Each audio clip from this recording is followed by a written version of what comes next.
Shalom Bapak Saudara, bagaimana kabarnya? Kiranya semua baik-baik saja. Bapak Ibu, kita sudah mulai masuk di dalam bulan akhir di tahun ini, yaitu bulan Desember. Desember artinya apa? Kita sudah semakin dekat dengan hari Natal. Makin dekat dengan hari Natal. Dan banyak orang merindukan datangnya hari Natal. Mungkin seperti saya juga yang merindukan dan mulai memutar, mendengarkan lagu-lagu Natal. Sedap di telinga. Bapak Ibu, minggu-minggu sebelum datangnya hari Natal dikenal dan dipelihara oleh gereja sebagai minggu-minggu Advent. Minggu-minggu Advent merupakan masa persiapan untuk menyambut hari Natal.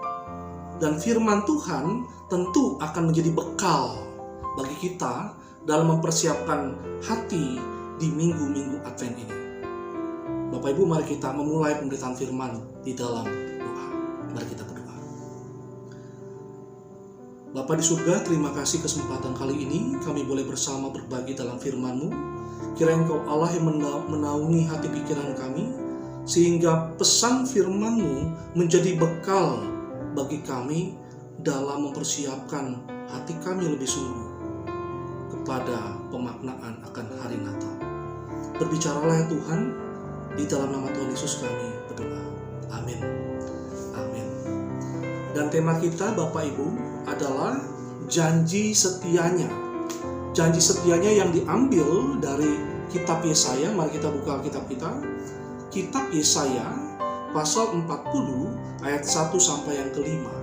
Yesaya pasal 40 ayat 1 sampai yang ke-5. Demikian firman Tuhan. Hiburkanlah umatku. Demikian firman Allahmu. Tenangkanlah hati Yerusalem dan serukanlah kepadanya bahwa perhambaannya sudah berakhir, bahwa kesalahannya telah diampuni, sebab ia telah menerima hukuman dari tangan Tuhan 2 kali lipat karena segala dosanya. Ada suara yang berseru-seru, persiapkanlah di padang gurun jalan untuk Tuhan, luruskanlah di padang belantara jalan raya bagi Allah kita. Setiap lembah harus ditutup dan setiap gunung dan bukit diratakan. Tanah yang berbukit-bukit harus menjadi tanah yang rata dan tanah yang berlekuk-lekuk menjadi dataran. Maka kemuliaan Tuhan akan dinyatakan dan seluruh umat manusia akan melihatnya bersama-sama. Sungguh Tuhan sendiri telah mengatakannya. Demikian pembacaan firman Tuhan, Bapak Saudara. Bapak Ibu, tahun 2020 ya menjadi tahun yang tidak mudah untuk dilupakan oleh manusia, dan secara khusus bagi gereja Tuhan. Natal 2020 akan menjadi momen yang unik karena Natal akan dirayakan dalam masa pandemik. Belum lama ini kita dengar Persekutuan Gereja-Gereja di Indonesia memberikan himbauan kepada gereja untuk mempersiapkan dan merayakan Natal dengan tidak berlebihan. Gereja dihimbau untuk merayakannya dengan kesederhanaan Natal, ya. Merayakan di dalam kesederhanaan Natal sambil merenungkan apa yang menjadi inti penting dari Natal. Bapak Ibu Saudara, ternyata wabah pandemik ini di samping ada buruknya, ada juga baiknya bagi umat Tuhan.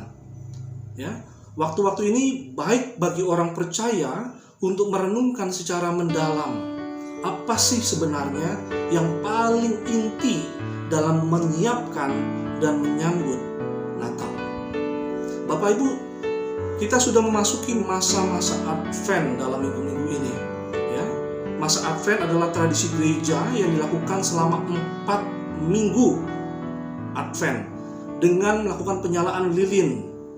Dari minggu pertama Advent, minggu kedua, minggu ketiga, minggu keempat, sampai lilin yang kelima yang disebut lilin puncak, yaitu lilin Natal yang dinyalakan pada tanggal 25 Desember. Apa yang terpenting? Tentu bukanlah lilinnya, tetapi makna di balik simbol lilin itu. Yaitu apa? Yaitu bagaimana kita mempersiapkan arti dari minggu ke minggu yang semakin mendekati Natal dan menyambut datangnya Sang Bayi Natal. Nah, Bapak Ibu, kalau begitu sekarang pertanyaannya adalah, apa yang menjadi pesan firman bagi umat Allah ketika memasuki minggu Advent kedua ini? Apa pesan firman Allah yang menjadi bekal kita, pesan bagi umat Allah ketika memasuki minggu Advent kedua ini? Sedikitnya ada 3 hal, saudara. Yang pertama adalah menerima penghiburan di balik hajaran Tuhan. Kalau kita cermati di sana dalam ayat yang ke-1 dan ke-2, dikatakan, hiburkanlah umatku, demikian firman Allahmu, tenangkanlah hati Yerusalem dan serukanlah kepadanya bahwa perhambaannya sudah berakhir, bahwa kesalahannya telah diampuni, sebab ia telah menerima hukuman dari tangan Tuhan 2 kali lipat karena segala dosanya. Hiburkanlah umatku, tenangkanlah hati Yerusalem. Maka pesan pertama adalah menerima penghiburan di balik hajaran Tuhan. Menerima penghiburan di balik hajaran Tuhan. Mengapa umat Israel sampai dihajar? Karena mereka telah tidak setia kepada Tuhan. Mereka berpaling kepada ilah lain. Apa akibatnya? Kalau kita perhatikan dalam konteksnya, kita lihat di dalam pasal 39, ya, dalam pasal sebelumnya, sedikit di atas, dalam ayat yang ke-5 sampai yang ke-6, di sana dikatakan, lalu Yesaya berkata kepada Hizkia, dengarkanlah firman Tuhan semesta alam. Sesungguhnya suatu masa akan datang bahwa segala yang ada dalam istanamu dan yang disimpan oleh nenek moyangmu sampai hari ini akan diangkut ke Babel. Tidak ada barang yang akan ditinggalkan, demikian firman Tuhan. Jadi kita lihat di sana ada akibat dari ketidaksetiaan Israel. Loh, kalau kita lihat itu kan diberikan kepada nubuatan itu diberikan kepada Raja Hizkia. Dan di zaman Raja Hizkia tidak ada pembuangan. Iya, betul. Tapi kalau kita perhatikan sekian waktu kemudian nubuatan ini sungguh terjadi. Ya. Nubuatan ini sungguh terjadi, yaitu di zaman para raja-raja Yehuda yang terakhir. Sebelum kemudian Israel dibuang ke Babel. Jadi nubuatan ini sungguh terjadi. Ya. Dalam zaman akhir para raja inilah Nabi Yesaya hidup. Jadi Yesaya hidup di akhir kehancuran Israel. Yesaya kemudian menulis surat ini, dan dalam hidupnya Yesaya menyerukan dosa-dosa Israel dan kemudian menyerukan agar mereka bertobat. Tetapi para raja dan rakyat tetap tidak mau mendengarnya. Loh, apakah semua orang Israel berdosa? Dan setidaknya Nabi Yesaya kan tidak berdosa. Tapi kenapa orang-orang seperti ini juga ikut di dalam pembuangan? Kenapa ikut dibuang? Kita ingat kepada Alkitab yang berkata bahwa semua manusia telah berbuat dosa. Masalahnya, gak semua manusia mau mengakui dirinya berdosa. Yesaya berkata, sesungguhnya aku seorang yang najis bibir, dan aku tinggal di tengah bangsa yang najis bibir. Inilah yang membedakan Yesaya, yang berani untuk mengakui dosa-dosanya. Dan kemudian Allah memakai Yesaya, Allah memakai lidah bibirnya untuk menyampaikan isi hati Allah kepada umat yang telah berpaling dan mengkhianati Allah. Apa masalah terbesar umat Yehuda, umat Israel di sini? Yaitu sekali lagi ketidaksetiaan mereka kepada perjanjian. Israel seringkali diibaratkan seperti istri yang tidak setia. Kalau kita perhatikan dalam kerajaan Israel, ada raja, ada rakyat. Bahkan ada raja-raja Yehuda yang paling jahat. ada Raja Amon, bahkan Raja Manasye yang sangat jahat, yang banyak membunuh orang tidak bersalah. Dia berpaling kepada para pemanggil arwah. Dia bikin mezbah berhala di bait Allah. Bahkan dia rela mempersembahkan anaknya untuk menjadi kurban dan dibakar dalam api yang dipersembahkan kepada ilah-ilah itu. Mendekati kehancuran dari Yehuda, hampir, kalau boleh dikatakan, hampir semua raja kecuali Yosia yang telah berpaling dari Allah. Dan bukan cuma rajanya yang gak setia, ya, bahkan juga sampai kepada rakyat-rakyat Israel pun mengkhianati perjanjian mereka dengan Allah. Mereka meninggalkan Tuhan dan terpikat oleh ilah-ilah bangsa sekeliling Israel. Mereka terpikat oleh Baal, Asyera, segenap tentara langit. Dan semua itu dicatat di dalam kitab Raja-Raja. Itu semua adalah sederet nama-nama ilah yang mempesona mereka, dan kemudian mereka beribadah kepada ilah-ilah itu. Mereka pikir dengan menyembah ilah-ilah yang seperti itu, mereka menyembah semua Baal, Asitoret, bahkan Asyera, bahkan segenap tentara langit, maka kerajaannya akan kuat. Apa faktanya? Faktanya kemudian Asyur menyerang dan mereka kalah. Bahkan Babel mengepung, memukul mereka secara telak, dan harta istana diboyong ke Babel. Bahkan semua piranti-piranti dalam bait Allah yang telah dipakai dinajiskan untuk mezbah berhala itu pun dibakar. Dan kemudian emas-emas yang ada di bait Allah yang dilapisi emas dicairkan, dibakar, dicairkan, dilelehkan, dan kemudian semua perkakas dari bait Allah dibawa ke Babel. Apakah sudah selesai? Tidak cuma itu. Tidak cuma itu yang diboyong ke Babel. Bahkan semua keluarga istana pun, dan bahkan semua penduduk Yerusalem yang masih bisa dimanfaatkan, ditangkap, dibawalah mereka dan menjadi tawanan budak di Babel. Mana Baal? Mana Asitoret? Mana segenap tentara langit yang mereka puja-puja? Tidak ada. Allah mengizinkan Babel yang kejam itu untuk menghajar umatnya. Berapa lama? 70 tahun. 70 tahun di Babel adalah masa perenungan yang pahit, sekaligus pembelajaran yang berharga. Kenapa 70? Angka 70 mengingatkan kita, yaitu melambangkan kegenapan, kesempurnaan rencana Allah. Dan kemudian setelah 70 tahun itulah akan datang kelepasan dan keselamatan dari Allah. Artinya apa? Masih ada pengharapan. Masih ada pengharapan. Sama seperti tema renungan kita dalam Advent minggu-minggu ini, ya. Minggu lalu dalam minggu pertama tentang pengharapan juga masih terkait. Jadi masih beruntut ternyata dengan Advent yang kedua ini.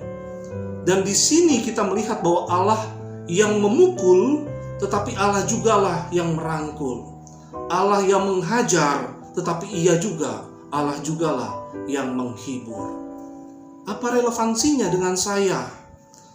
Bapak Ibu, sebagai umat Tuhan, kadang ada dua macam cara orang Kristen berpikir.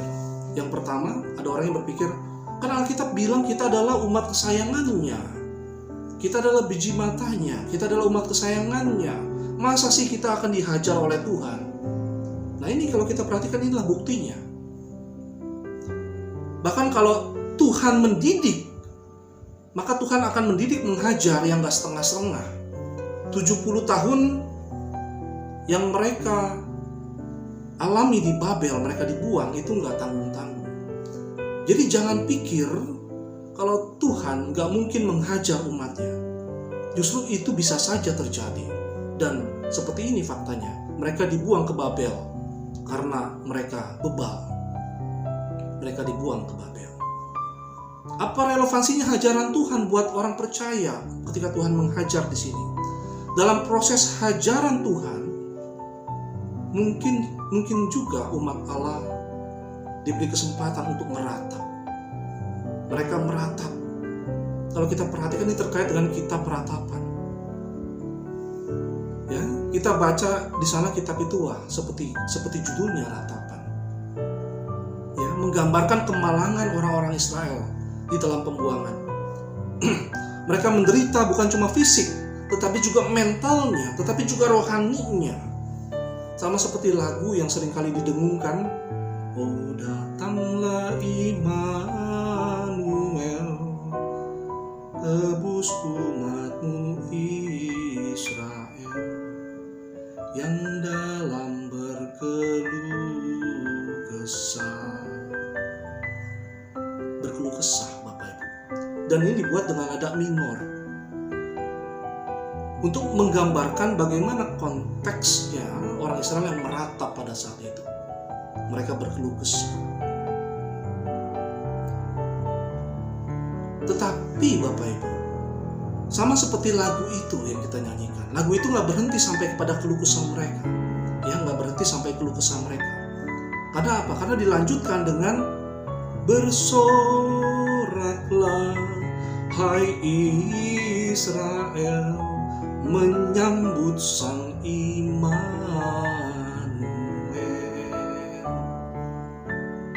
Kalau kita lihat di sini, orang Kristen pun tidak lebih baik dari Israel.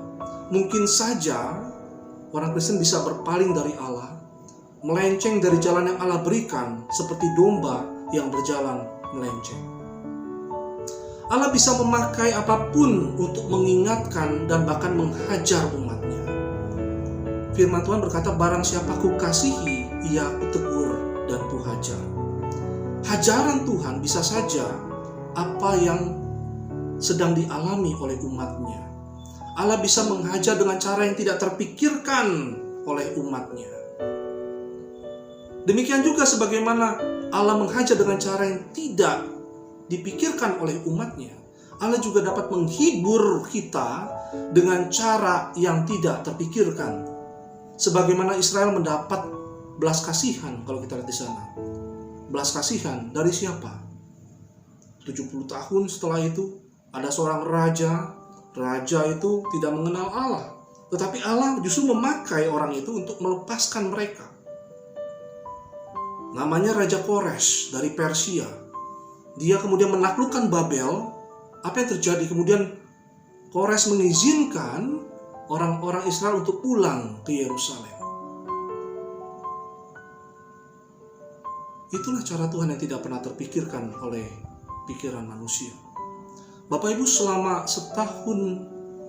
hampir setahun ini, ya, semua orang mengalami kesulitan. Secara khusus juga orang Kristen. Tetapi penghiburan dari Allah tetap ada dalam hati orang percaya. Penghiburan dari Allah tetap ada bagi orang percaya, di dalam hati orang percaya. Itulah kemudian yang membuat kita tidak patah semangat. Itulah yang membuat kita tidak patah semangat. Dari mana kita menemukan kekuatan dan semangat itu? Dari firman Tuhan. Sama seperti firman Allah yang datang kepada Yesaya. Hiburkanlah, tenangkanlah. Demikian juga firman Allah dapat datang dalam hidup orang percaya di zaman ini. Maka tetaplah setia berjalan di dalam firman Tuhan. Tetap setia berjalan di dalam firman Tuhan. Di sanalah kita akan mendapatkan hajaran. Tetapi juga di sana kita akan mendapatkan penghiburan. Bapak Ibu, dunia tidak memiliki penghiburan. Yang ada adalah dunia memiliki penghiburan yang palsu. Ya, penghiburan yang sejati adalah hanya berasal dari Allah. Dunia hanya memiliki penghiburan yang palsu yang bisa menjerumuskan. Tetapi penghiburan dari Allah adalah penghiburan yang sejati. Jadi apa yang menjadi pesan firman bagi umat Allah ketika memasuki minggu Advent yang kedua ini? Yang pertama, menerima penghiburan di balik hajaran Tuhan. Itu yang pertama. Menerima penghiburan di balik hajaran Tuhan. Lalu yang kedua, mempersiapkan hidup untuk dipakai oleh Tuhan. Mari kita cermati dalam ayat yang ketiga sampai yang keempat. Di sana dikatakan, ada suara yang berseru-seru, persiapkanlah di padang gurun jalan untuk Tuhan. Luruskanlah di padang belantara jalan raya bagi Allah kita. Setiap lembah harus ditutup, setiap gunung dan bukit diratakan. Tanah yang berbukit-bukit harus menjadi tanah yang rata, dan tanah yang berlekuk-lekuk menjadi dataran. Apa artinya perkataan ini? Kita mungkin dalam konteks kita sulit untuk bisa memahami apa arti dari perkataan ini. Persiapkanlah jalan untuk Tuhan. Yang dimaksud oleh Yesaya di sini adalah seperti mempersiapkan jalan untuk seorang raja dan tentara-tentaranya yang akan pulang dari medan perang dan kemudian pulang ke kampung halamannya. Sang raja itu kemudian disambut dengan persiapan yang terbaik. Seperti gambaran ini, persiapkanlah jalan. Dan gambarannya padang belantara menjadi jalan raya bagi Allah. Lembah ditutup, gunung diratakan, tanah yang berbukit menjadi tanah yang rata. Semua dipersiapkan demi menyambut datangnya Sang Raja Kemenangan. Dalam konteks Yesaya ini, ya Bapak Ibu, semua itu adalah bicara tentang waktu di mana tiba saatnya Allah akan membawa mereka pulang dari Babel ke Yerusalem untuk bersiap dan menerima keselamatan yang daripada Allah. Oleh sebab itu Yesaya berkata, persiapkanlah di padang gurun jalan untuk Tuhan, luruskanlah di padang belantara jalan raya bagi Allah kita. Setiap lembah harus ditutup, setiap gunung dan bukit diratakan. Tanah yang berbukit-bukit harus menjadi tanah yang rata, dan tanah yang berlekuk-lekuk menjadi dataran. Dalam Advent yang kedua, Bapak Ibu, biasanya ayat ini dibaca dalam liturgi ibadah dan mengingatkan kita kepada seorang sosok dalam perjanjian baru yang menyerukan pesan yang sama seperti Nabi Yesaya, yaitu siapa? Yaitu Yohanes Pembaptis. Yohanes Pembaptis. Dalam Injil Lukas kita akan menemukan di sana, ya, dikatakan, maka datanglah Yohanes ke seluruh daerah Yordan dan menyerukan, bertobatlah dan berilah dirimu dibaptis dan Allah akan mengampuni dosamu, seperti ada tertulis dalam kitab nubuat Yesaya. Ada suara yang berseru-seru di padang gurun, persiapkanlah jalan untuk Tuhan, luruskanlah jalan baginya, setiap lembah akan ditimbun dan setiap gunung dan bukit menjadi rata, yang berliku-liku akan diluruskan dan yang berlekuk-lekuk akan diratakan. Mengapa Yohanes Pembaptis mengutip kitab Yesaya ini? Bapak Ibu, Yohanes Pembaptis memperjelas makna kitab Yesaya di sini kutipannya. Ya, bagaimana seharusnya kita mempersiapkan jalan untuk Tuhan, yaitu dengan mempersiapkan hati, yaitu hati yang bertobat. Kata-kata kiasan di sana, padang belantara menjadi jalan raya, lalu lembah ditutup, gunung bukit diratakan, tanah yang berbukit menjadi tanah yang rata. Ini melambangkan apa? Melambangkan hati yang diubahkan. Hati yang diubahkan, itulah pertobatan. Allah Israel adalah Tuhan yang setia kepada janjinya, bahkan di tengah ketidaksetiaan umatnya. Maka respon yang tepat bagi umat Allah adalah kesadaran diri di dalam pertobatan. Kesadaran diri di dalam pertobatan. Apa yang menjadi penerapan pesan ini bagi orang percaya? Pesan ini relevan dengan orang Kristen secara khusus dalam minggu-minggu Advent ini. Ya, mungkin 2020 sekali lagi akan menjadi masa yang tidak terlupakan sepanjang sejarah ketika menyambut Natal. Karena perayaan Natal tidak seperti sebelum-sebelumnya. Biasanya dalam Natal sebelumnya orang berlomba-lomba memeriahkan Natal dengan pesta pora, dengan mabuk-mabukan di hari Natal, dengan konser semewah-mewahnya. Orang rela datang Natalan demi ketemu artis yang terkenal, dan orang lebih suka mendengar dongeng tentang Sinterklas atau Santa Claus daripada kisah tentang Allah yang menjadi manusia yang sungguh ada di dalam sejarah. Kita pun hidup di zaman yang seperti ini. Zaman di mana nilai-nilai dunia lebih disukai daripada nilai-nilai firman Allah. Tidak bisa dipungkiri bahwa itu juga semua telah masuk di dalam hati orang percaya. Siapakah yang menjadi pusat dari kisah Natal? Banyak orang dibuat kagum kepada konser mewah, kembang api terindah yang dilukiskan di langit, kado Natal yang dinanti-nanti. Adakah yang mencari Yesus di hari Natal? Di manakah bayi itu diletakkan? Sang bayi Natal itu ada di sudut dan terlupakan. Orang-orang lebih suka memfokuskan pandangnya pada semua kegemerlapan Natal. Mereka berpaling dari apa yang terpenting, yaitu sang bayi Natal.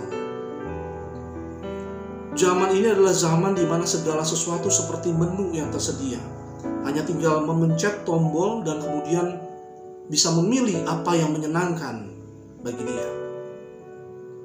Ini adalah zaman di mana nilai-nilai dunia yang menggiurkan telah masuk bahkan dalam ibadah gereja. Bahkan di dalam hidup umat Allah. Semua itu tanpa sadar telah menggeser posisi Allah di hati umat dan kemudian meletakkan ilah-ilah dunia di sekeliling yang mereka lihat dari dunia yang mempesonakan hati manusia. Ini sama seperti bangsa Israel yang terpincut dan tergiur dengan ilah-ilah sekeliling Israel yang menawarkan kepada mereka kemakmuran palsu. Bapak Ibu, ketika memasuki masa-masa Advent untuk menyambut hari Natal, Allah izinkan kita, gereja di seluruh dunia, dalam kondisi seperti ini. Kita percaya ada maksud Tuhan di dalam sejarah umat manusia.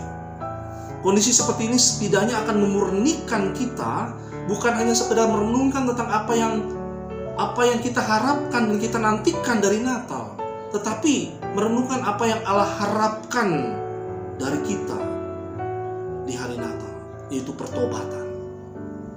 Pemazmur menyebut pertobatan sebagai apa?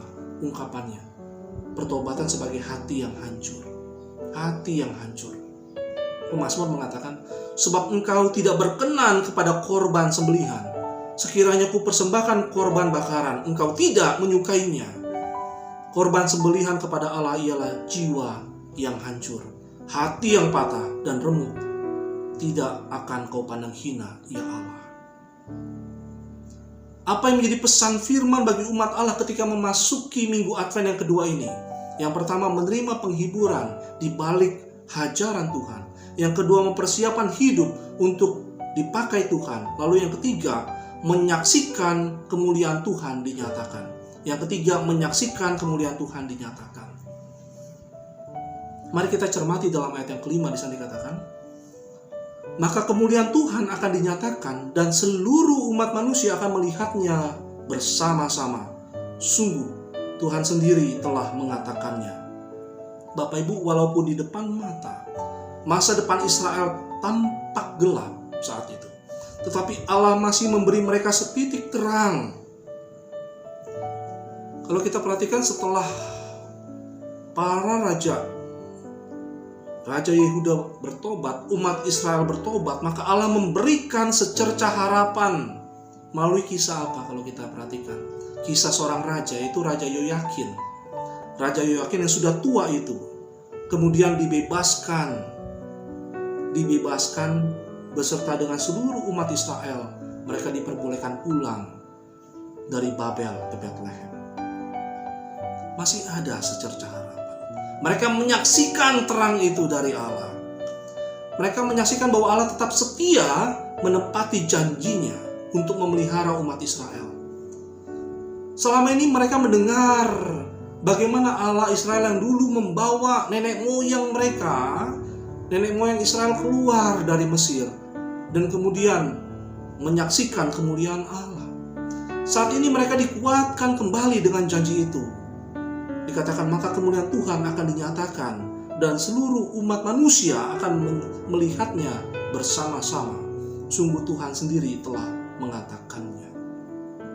Umat Allah akan selalu hidup, saudara, untuk melihat janji Allah dari yang satu kepada janji berikutnya, dari janji yang satu kepada janji berikutnya. Umat Allah akan terus dibawa untuk menyaksikan kemuliaan Allah dinyatakan. Kita pun demikian. Gereja merupakan umat Allah yang hidup dari janji Allah, janji yang satu kepada janji berikutnya. Bapak Ibu, kemuliaan Allah telah dinyatakan melalui kedatangan Kristus yang pertama. Natal sesungguhnya tidak bisa dilepaskan dari kematian dan kebangkitan Kristus. Semuanya itu adalah satu paket rencana Allah yang sama pentingnya, sama mulianya di dalam paket kedatangan Kristus yang pertama kali. Kedatangan Kristus yang pertama. Umat Allah di dalam perjanjian lama menantikan sekali waktu di mana kemuliaan Allah dinyatakan melalui Sang Mesias. Dan itu digenapi melalui sekali lagi kedatangan Kristus yang pertama. Kedatangan Sang Mesias, Yesua HaMasyiah. Kristus adalah wujud penyataan kemuliaan Allah. Ketika Yohanes Pembaptis melihat Yesus, kemudian Yohanes berkata, "Lihatlah anak domba Allah yang akan menghapus dosa manusia." Namun Kristus bukan hanya untuk Bani Israel saja. Kristus bukan hanya untuk orang Israel, tetapi Kristus adalah bagi seluruh umat manusia. Seperti yang kita barusan baca, maka kemuliaan Allah akan dinyatakan dan seluruh umat manusia akan melihatnya bersama-sama. Kapan kemuliaan itu dinyatakan? Sekali lagi, bukan hanya ketika kedatangan Kristus yang pertama, tetapi juga kemuliaannya akan dinyatakan ketika kedatangan Kristus yang kedua. Loh, tapi kan waktunya sudah panjang nih penantian itu, dan banyak umat Tuhan yang sudah mati menunggu kedatangan Tuhan. Bapak Ibu, kita percaya bahwa akan tiba saatnya di mana semua orang yang mati pun akan dibangkitkan dan Kristus akan datang kembali. Kedatangannya akan disaksikan oleh seluruh umat manusia, seluruh umat manusia. Kedatangannya akan membawa kengerian bagi mereka yang menolak Dia, Kristus. Tetapi akan membawa sukacita dan kemuliaan bagi mereka yang menantikan dengan setia. Maka kita sebagai orang percaya di zaman now tidak bisa dilepaskan dengan sejarah umat Allah sepanjang zaman.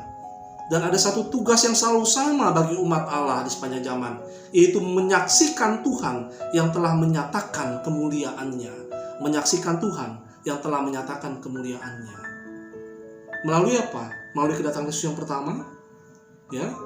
Dan Tuhan juga akan menyatakan kembali kemuliaannya melalui kedatangannya yang kedua. Ada panggilan mulia agar kita terus beritakan Kristus kepada semua suku bangsa, sehingga mereka boleh menyaksikan kemuliaan Tuhan dinyatakan. Mari tetap setia dalam panggilan ini sampai kemuliaan Tuhan dinyatakan dan seluruh umat manusia akan melihatnya bersama-sama. Jadi apa yang menjadi pesan firman bagi umat Allah, bagi kita ketika memasuki minggu Advent yang kedua ini? Yang pertama, menerima penghiburan di balik hajaran Tuhan. Yang kedua, mempersiapkan hidup untuk dipakai Tuhan. Dan yang ketiga, menyaksikan kemuliaan Tuhan dinyatakan. Selamat memasuki minggu Advent yang kedua, dan selamat mempersiapkan hati dalam memaknai Natal 2020 ini. Tuhan memberkati. Mari kita satu dalam doa, Bapak Saudara. Tuhan, terima kasih untuk bekal firman-Mu. Secara khusus membekali kami dalam minggu kedua Advent ini. Pesan-Mu yang boleh bergema dalam hati kami, sehingga kami setiap umat Tuhan boleh menerima penghiburan dari Tuhan di balik hajaran Tuhan. Kami boleh mempersiapkan hidup kami untuk dipakai oleh Tuhan, dan kami boleh menyaksikan kemuliaan Tuhan dinyatakan. Berkatilah setiap hati umat-umat Tuhan saat ini yang telah mendengar firman-Mu. Dimanapun kami berada, Tuhan memberkati kami di dalam kasih dan setia Tuhan. Terpujilah Engkau Allah yang berlimpah kasih setia. Demi Kristus Yesus kami berdoa. Amin. Amin. Shalom. Tuhan memberkati kita.